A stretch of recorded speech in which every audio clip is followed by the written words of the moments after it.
वहीं तेलंगाना के मुख्यमंत्री रेवंत रेड्डी ने युवाओं की राजनीति में भागीदारी बढ़ाने की दिशा में बड़ा कदम उठाने का ऐलान कर दिया है।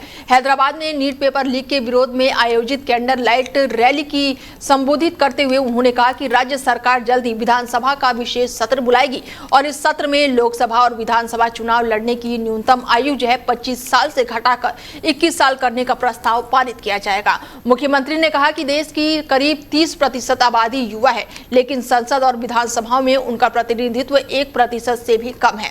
उनका मानना है कि लोकतंत्र तभी मजबूत होगा जब 21 साल के युवा चुनाव लड़कर जनता का प्रतिनिधित्व करेंगे और मंत्री बनने का अवसर प्राप्त करेंगे।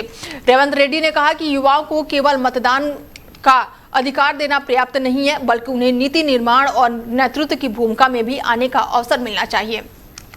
इसके साथ ही उन्होंने इस फैसले को देश की नई पीढ़ी यानी कि जेन-जी पर भरोसा का प्रतीक बताते हुए कहा कि युवा ऊर्जा देश के विकास को नई दिशा दे रहे हैं। उन्होंने अंतर्राष्ट्रीय उदाहरण भी दिया है। उनके अनुसार जर्मनी और ब्रिटेन जैसे लोकतांत्रिक देशों में 18 साल के आयु में सर्वोच्च राजनीतिक पदों तक पहुंचने की व्यवस्था है, जबकि सिंगापुर में 21 साल की आयु में प्रधानमंत्री बनने का प्रावधान है। ऐसे में भारत के युवाओं को भी समान अवसर मिलना चाहिए। मुख्यमंत्री ने बताया कि संविधान में आवश्यक संशोधन के लिए अगस्त से पहले सप्ताह में विधानसभा और विधानसभा परिषद का विशेष सत्र बुलाया जाएगा। इस सत्र में प्रस्ताव को पारित करके केंद्र सरकार को भेजा जाएगा।